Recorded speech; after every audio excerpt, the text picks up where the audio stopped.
Pushing for safety changes for years, now with fresh urgency after a teenage girl hospitalized during a crash last week. WPTV News Channel 5's Megan McRoberts live tonight in Martin County, right along State Road 710 or Warfield Boulevard, to explain the changes that have been made and what they still want to see. Megan?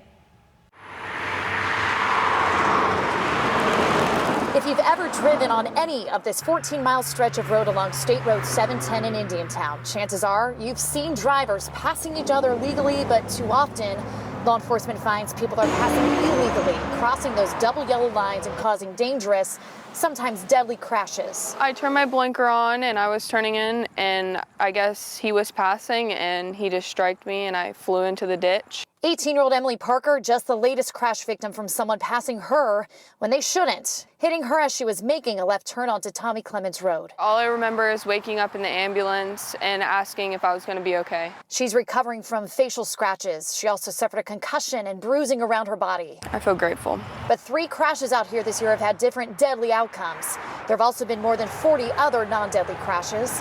Law enforcement says it's not the most deadly stretch in the county, but there does tend to be more serious crashes out here. When there is a crash, they're more severe just because, again, the cars are passing, going the opposite way, and they're running at speeds of 60 to 70 mile an hour. So generally, they're head-on crashes. Because of this, it's more anxiety for her, her family, and everybody else who lives out here. Rebecca Lantigua started a petition for safety improvements 4 years ago at the intersection of Tommy Clements, which in part prompted Florida DOT and the county to look at safety improvements, like adding flashing do not pass signs. Trees have overgrown and they're not very visible now, but it was a step that they made. Rumble strips were also installed, but even as we were out here along this street, we saw a truck make that illegal pass, showing upgrades can only do so much, which is why Lantigua is upping her efforts once again to push for safety improvements. We need the community, we need, the commissioner, we need the sheriff's department, we need more police presence. We need to come together as a whole to help solve this problem. Next summer, FDOT should complete the addition of a $2.5 million